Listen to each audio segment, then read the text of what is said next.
Hello guys, happy Tuesday. Kakabalik lang namin galing South dahil 2 days, hindi pala 2 days, 5 days kami doon. Tingnan mo, ang itim ko na. Kasi 2 araw kami nagbabad sa dagat. Ngayon nandito na kami sa North. Magbrush ako ng mga tsinelas ko pang winter. Kasi marubi. Kasi nga pag summer, winter, September, magsimula na ang lamig. Kaya kailangan magtsinelas kasi masakit sa dapa-dapa ang lamig ng sahig. Kailangan mo talaga magtsinelas. Kaya kung ayaw mong maraming maramdaman, magtsinelas talaga. Kaya bago ako maglinis pala ako dito sa buong CR tapos maligo. Kaya salamat sa nanonood sa aking channel.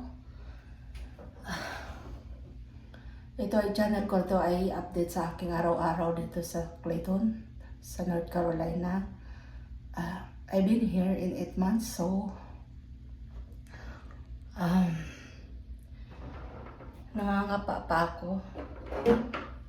Pero okay na rin. Marami ng dito sa Amerika guys, meron silang 4 season. Summer, winter, falls, ano pa ba?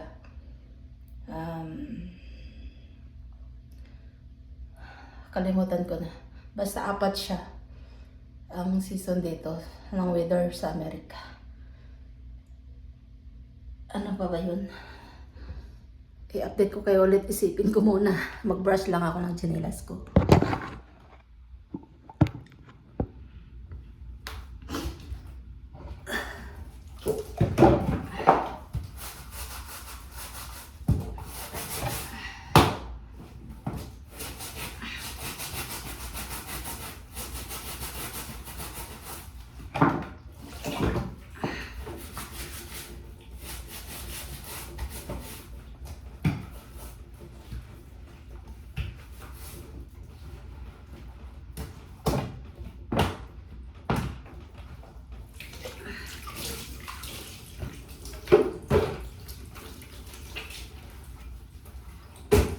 Sasakit na naman ito kamay ko guys. Ang braso ko ito. Masakit na naman. Ito yung parang mayroon na tayong balik sa braso.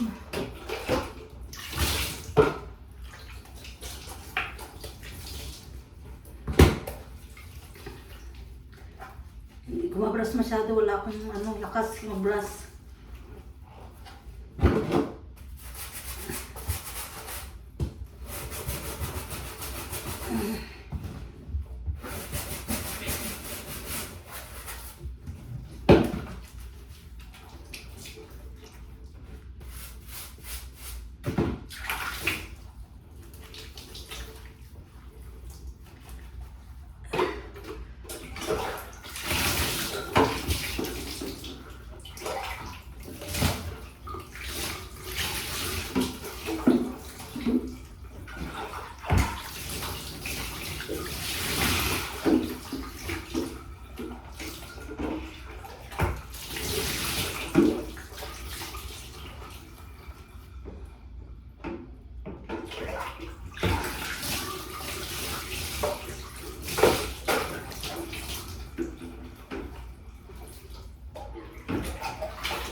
One more.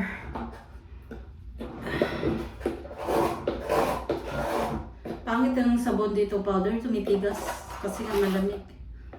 Malamig sa loob ng bahay.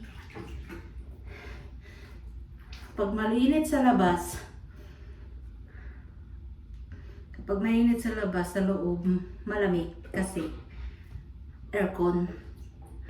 Pag malamig sa labas, dito sa loob, mainit. Ganyan yung aircon dito. Ang aircon nag-a-adjust sa weather.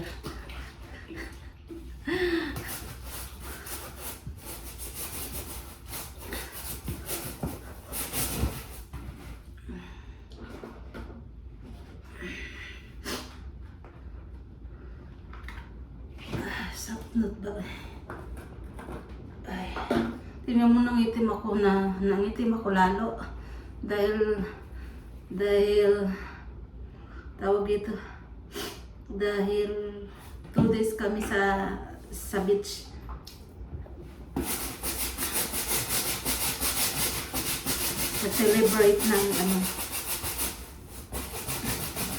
Nag-celebrate ng 4th of July.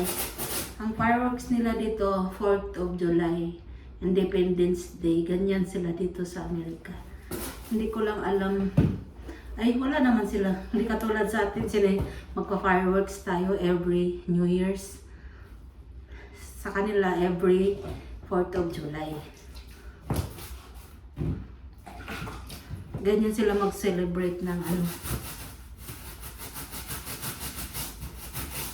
ng Independence Day.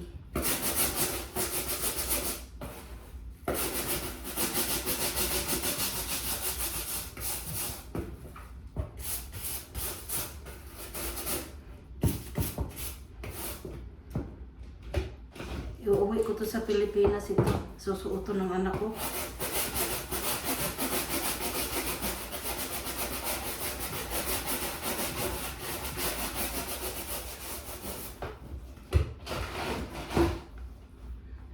Yung anak ko pala guys, 4 sila.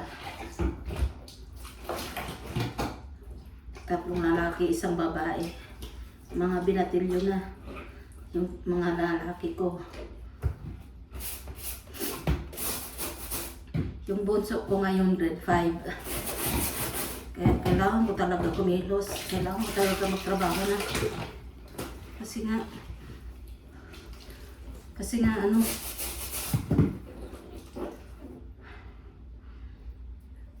hindi biro magpa-college.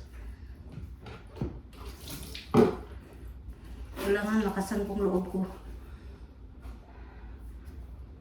magtrabaho. Nahiya kasi ako masyado, mahihain kasi ako makipag-communicate sa mga American. Nahihiya ako.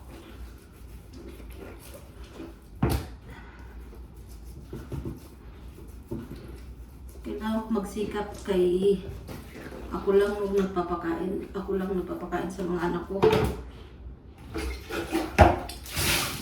Teka, tayo pa ako. Sakit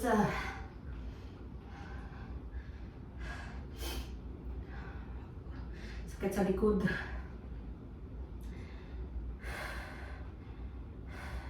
Iba na talaga pang nagkaedad na.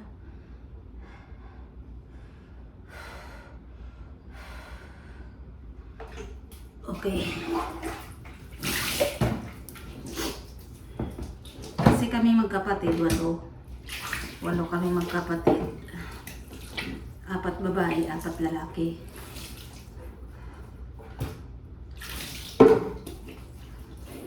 So lahat kami magkapatid, hindi nakatapos sa pag-aaral. Ako, natapos ko grade 6 lang.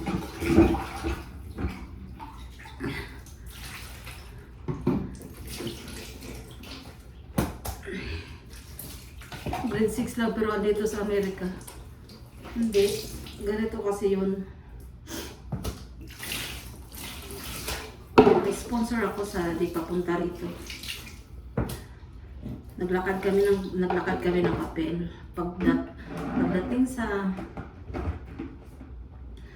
mga papel, provided yan ng sponsor. Nilakad niya dito sa Amerika. Tapos, pagkatapos dito, ako naman ang naglakad sa Manila. Ngayon,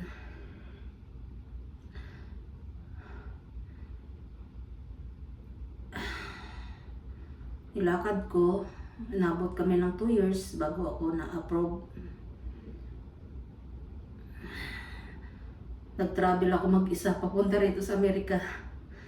Mahirap, pero parang ano na lang din, parang sa akin, parang proud na proud ako sa sarili ko kasi nakapag-travel ako mag-isa. O, diba? Maraming tao na hindi naniniwala sa akin na grade 6 lang ang natapos ko. Pero andito ako sa Amerika. Eh, wala akong pakialam kung ayaw nila maniwala. Eh, yun ang kwento ng buhay ko eh. Buhay ko to, kaya kwento ko to. Nasa sa inyo na yun kung naniwala kayo o hindi. Ganun lang naman. Eh, kung tutuusin lang, yun ang kwento ko.